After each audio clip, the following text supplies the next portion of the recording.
संभल में नेजा मेले को लेकर पुलिस हाई अलर्ट पर है। संभल में जफर अली की गिरफ्तारी और आज नेजा मेलों को देखते हुए मुरादाबाद रेंज के डीआईजी रहेंगे मौजूद। आज सैयद सलार मसूद गाजी की याद में नेजा मेला लगना था, लेकिन पुलिस ने पिछले दिनों मेला लगवाने के लिए साफ इनकार कर दिया, इजाजत नहीं दी। और एक दिन में पुलिस ने 2 बड़े फ्लैग मार्च भी किए। एसपी ने 7 कंपनी रैपिड एक्शन फोर्स सांसद बर के घर के आगे से पीएससी के साथ फ्लैग मार्च निकाला। की गिरफ्तारी और नेजा मेले के दिन को लेकर आज संभल में जो है कहीं ना कहीं पुलिस की जो सतर्कता है वो काफ़ी ज़्यादा बढ़ा दी गई है। शहर के तकरीबन आधा दर्जन से ज़्यादा इलाकों में भारी पुलिस फोर्स की तैनाती की गई है। और आप देख सकते हैं, देखिए ये वो आरआरएफ के जो जवान यहाँ पर जो दिखाई दे रहे हैं आपको, इसी तरह से भारी पुलिस फोर्स का डिप्लॉयमेंट संभल के जो भी संवेदनशील इलाके हैं और जो भी अलग अलग इलाके हैं उन इलाकों में जो फिलहाल यहाँ पर जो किया गया है। और इसी तरह से जो जवान हैं वो वहाँ पर जो तैनात किए गए हैं। तो शहर में जिस तरीके से संवेदनशीलता का माहौल है, इसी संवेदनशील माहौल के बीच आरआरएफ यानी रैपिड रिएक्शन फोर्स के जो जवान हैं उनकी तैनाती यहाँ पर जो की गई है, जिससे कि कोई भी असामाजिक तत्व यहाँ माहौल ना खराब कर सके। और यहाँ पर ये देखा जा सकता है, देखिए किस तरीके से लगातार जहाँ एक तरफ सोशल मीडिया पर पुलिस की पैनी नज़र है, हर स्थिति पर हर गतिविधि पर पुलिस की पैनी नज़र है, कोई भी असामाजिक तत्व इस बीच में माहौल ना खराब कर सके, जिससे कि लॉ एंड ऑर्डर की सिचुएशन जो है खराब हो, उसको लेकर के हैवी डिप्लॉयमेंट पुलिस फोर्स का यहाँ पर संभल में किया गया है।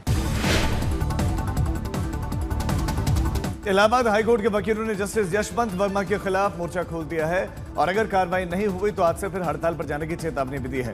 महाभियोग के लिए केंद्र और सीजीआई से मांग की गई। वर्मा के ट्रांसफर की सिफारिश को लेकर एसोसिएशन ने अनिश्चितकालीन हड़ताल की धमकी दी है।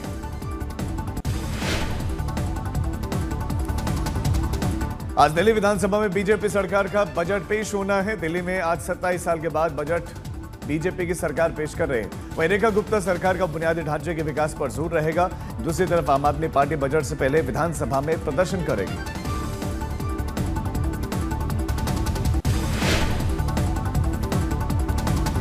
महाराष्ट्र के डिप्टी सीएम एकनाथ शिंदे पर बनाए गए गाने को लेकर विवाद पर कॉमेडियन कुणाल कामरा का पहला रिएक्शन आया है।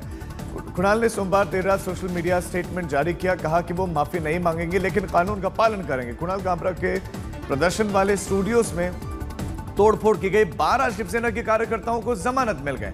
साथ ही कामरा की कॉल रिकॉर्ड और बैंक स्टेटमेंट की जांच होगी। मामले पर सियासत तेज हो गई है। उद्धव ठाकरे ने कहा कि गद्दार को गद्दार कहना किसी पर हमला नहीं है। फडणवीस ने पलटवार करते हुए कहा कि अभिव्यक्ति की स्वतंत्रता के रूप में इसे उचित नहीं ठहराया जा सकता। वहीं संजय निरुपम ने कहा कि जब तक कुणाल कामरा माफी नहीं मांगते उन्हें छोड़ेंगे नहीं। राहुल गांधी की नागरिकता पर रिपोर्ट देने के लिए इलाहाबाद हाईकोर्ट ने केंद्र को 4 हफ्तों का समय दिया है।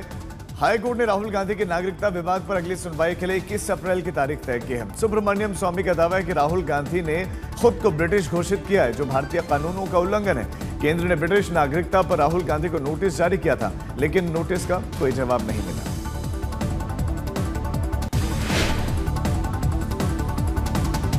मुंबई के धारावी इलाके में सिलेंडर ब्लास्ट हो गया और एक के बाद एक कई सिलेंडर में धमाके होने लगे। ट्रक में गैस से भरे हुए सिलेंडर रखे गए थे, उनमें आग लगी और उसके बाद से एक के बाद एक धमाके होने लगे। काफी दूर तक धमाके की आवाज सुनाई गई। फायर ब्रिगेड की टीम कई जो है मौके पर पहुंची और आग बुझाने का प्रयास शुरू किया गया। तो ट्रक में ये सिलेंडर रखे हुए थे जिनमें आग लगी, एकाएक धमाके होने लगे। अफरा तफरी का माहौल देखने को मिला। लोग बड़ी संख्या में सड़कों पर उतर आए। धारावी की तस्वीरें हैं। ये घनी आबादी वाला इलाका है और यहाँ पर फिर फायर ब्रिगेड की कई टीमें मौके पर पहुंची। आग बुझाने का प्रयास शुरू किया गया।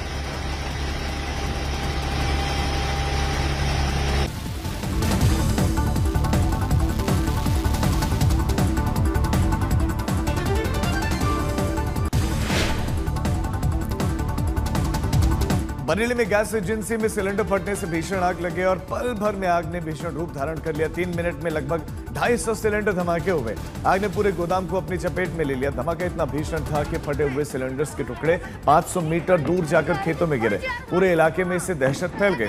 धमाके की आवाज 3 किलोमीटर दूर तक सुनाई दी। फायर ब्रिगेड के साथ पुलिस ने लगभग 2 घंटे की मशक्कत की और आग पर काबू पाया।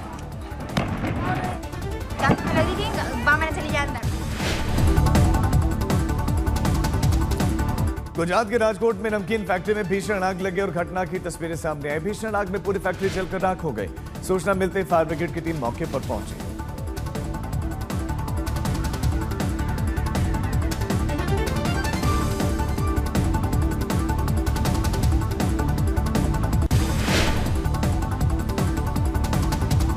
उत्तरी कश्मीर के बारामूला जिले के ओल्ड टाउन में भी भीषण आग लग गई और इसमें 7 से 8 मकान जलकर राख हो गए। अधिकारियों ने बताया कि आग में एक मकान से शुरू हुई, देखते देखते रिहायशी इलाकों को ढांचों को अपने चपेट में इसने ले लिया। भीषण आग से इलाके में दहशत फैल गई। सूचना मिलते ही आसपास के घरों को खाली कराया गया।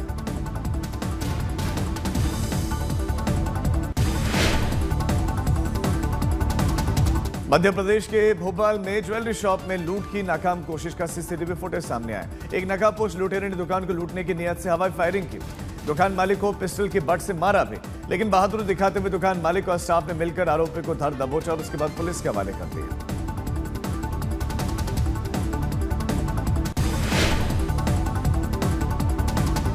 कर्नाटक के विजयपारम में गांधी चौक पुलिस स्टेशन के पास में अचानक आग लग गई, जिससे वहां पर खड़े हुए वाहन आग की चपेट में आ गए। गाड़ियों के जलने का वीडियो सामने आया है, जिसमें आग बुझाने की कोशिशें भी की जा रही हैं। ये थाने के सामने जो गाड़ियां रखी रहती हैं, ये जब्त गाड़ियां होती हैं, प्रेसीज गाड़ियां होती हैं, लेकिन उनमें एक आग लग गई। आग किन कारणों से लगी ये भी जांच का विषय है, लेकिन थाने में खड़ी सभी गाड़ियां आपको वहां जलते हुए दिखाई देंगी।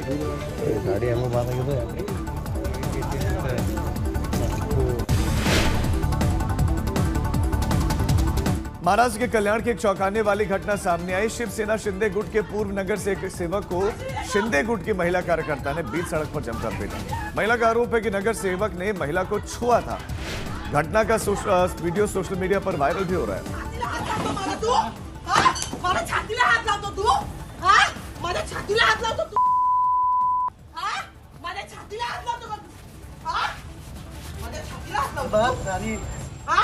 मला छातीला हात लावतो, माझ्या अंगाला हात का लावला? कोणी हात लावलाय?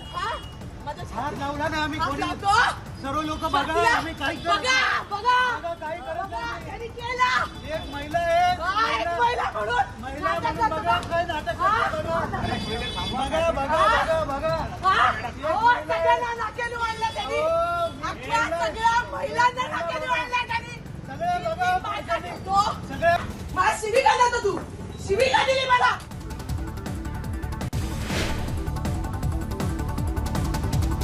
तो कठुआ के हीरानगर इलाके में तलाशी अभियान लगातार जारी है। सुरक्षा बलों को कोई बड़ी सफलता नहीं मिली है। आतंकवादी अभी भी फरार हैं। पूरी रात सुरक्षा घेरा बना रहेगा। मंगलवार को भी तलाशी अभियान जारी रहने की संभावना है। घुसपैठियों की तलाश में सुरक्षा बलों को कार्बाइन मैगजीन, खाने पीने का सामान मिला है।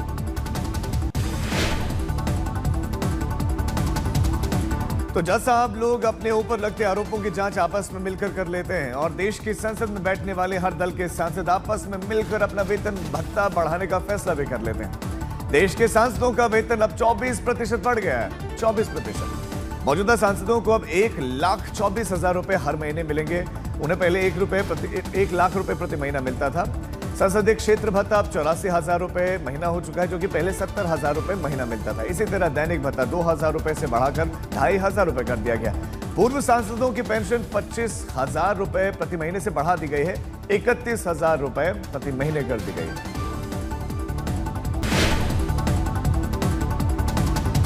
बेरोजगार युवा से भर्ती परीक्षा के फॉर्म पर औसत प्रति परीक्षा 300-500 का फॉर्म भरवाया जाता है और उसी पैसे से अगर सरकार बेरोजगारों को राहत देने की जगह अपनी सरकारी योजना का खर्च निकालने लगे तो आवाज उठाना जरूरी है। खबर मध्य प्रदेश की है, वहां पर वादा कुछ और किया गया था। अब केवल एक बार ही वन टाइम परीक्षा शुल्क जमा करना होगा और सब परीक्षाओं में, सभी इंटरव्यूज में वो भाग ले सकेंगे। हमारे बच्चों को मध्य प्रदेश से मामा जी वादा करके केंद्र पहुंच गए। मोहन यादव सरकार को 1.5 साल मध्य प्रदेश की सत्ता में हो गए, लेकिन एक बार फीस लो फिर कई भर्ती परीक्षा में बैठो वाला वादा अब तक बेरोजगारों से मध्य प्रदेश में अधूरा है। बेरोजगार युवा मुश्किल से अपने घर से पैसा मंगाकर किसी तरह रहने, खाने, कोचिंग, किताब का खर्च उठाते हैं। उनकी मांग रही है कि सरकार या तो परीक्षा शुल्क फ्री करे या वन टाइम एग्जाम फीस लिया करे। हम घर से लिमिटेड पैसे मंगाते हैं, जैसे हमारी पॉकेट मनी होती है, क्योंकि हम अनएम्प्लॉयड है अभी, और उसमें हमारे लिए बार बार फीस देना हमारे लिए थोड़ा प्रॉब्लम क्रिएट करता है। या तो यहाँ पे फीस माफ कर दी जाए या फिर ऐसा हो यहाँ पे भी बाकी स्टेट की तरह कि एक बार जब आप SSID क्रिएट कर रहे हो उस वक्त आपकी फीस लगे, उसके बाद में आप जितने भी MP के एग्जाम दे रहे हो तो वो सारे आपके निःशुल्क हो। तो जो बेरोजगार युवा एक एक रुपया बचाकर किसी तरह फॉर्म भर्तियों का भरते हैं, सरकार उन्हीं से न सिर्फ कमाई कर रही बल्कि अपनी सरकारी योजना का खर्च भी उठा रही है। सरकार ने ही विधानसभा में मध्य प्रदेश के बताया है कि कर्मचारी चयन मंडल ने 2016 से 2024 के बीच में 112 परीक्षा आयोजित की, जिसमें 530 करोड़ रुपए बेरोजगारों से फॉर्म भरने के नाम पर हासिल हुए। आप कहेंगे भाई परीक्षा कराने में खर्च भी तो होता है, तो सुनिए, सरकार ने कांग्रेस विधायक प्रताप ग्रेवाल के सवाल के जवाब में ये भी बताया कि सरकार की ही प्रतिभाशाली विद्यार्थी प्रोत्साहन योजना के लिए 2 साल में 297 करोड़ रुपए उसी पैसे में से दे दिया गया जो बेरोजगारों के भर्ती परीक्षा का फॉर्म भरने से मिला।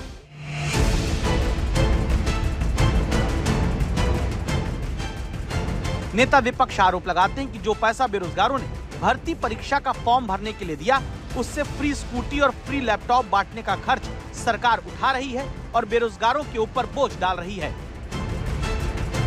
उसका जो मिनिमम शुल्क लिया जाता है वो शुल्क भी किसी शैक्षणिक व्यवस्था के तहत वो खर्च किया जा रहा है, इसलिए वो पैसा भी समाज के लिए उपयोग हो रहा है और बहुत कम शुल्क है अभी तो। यानी सरकार एक तरफ अपना 1.5 साल पुराना वादा निभाती नहीं और दूसरी तरफ बेरोजगारों के फॉर्म भरने के पैसे से अपनी सरकारी योजना का खर्च निकालती है। एक तरफ मध्य प्रदेश की सरकार उद्योगपतियों को कोड़ियों के दाम जमीनें तो दे देती है, लेकिन एक तरह से निःशुल्क परीक्षा आयोजित नहीं कर सकती। एक तरह से प्रदेश के बेरोजगार के साथ में खिलवाड़ है। मध्य प्रदेश में 25 लाख रजिस्टर्ड बेरोजगार हैं, जिन्हें भले वक्त पर सरकार नौकरी न दे पाती, लेकिन इनके फॉर्म भरने के पैसे से अपनी योजना को चमकाने का काम मध्य प्रदेश की सरकार को अच्छी तरह आता है। रवीशपाल सिंह, भोपाल, आज तक। जैसे कि मैं सो रहा हूँ तो पिताजी को जगाना है मुझे, तो वो डायरेक्ट उठाने के बजाय, और हिंसा की परंपरा मेरे यहाँ नहीं थी सौभाग्य से, तो वो क्या करते थे कि उस कमरे में आ जाएंगे या बाहर से गुजरेंगे और चौपाई बोलेंगे, प्रात काल उठ गए रघुनाथा मात पिता गुरु नावई माता। कभी कभी मैं गुस्से में उठ करके अरे पापा चरण स्पर्श किया और सो गया। उनका अब मत उठाना।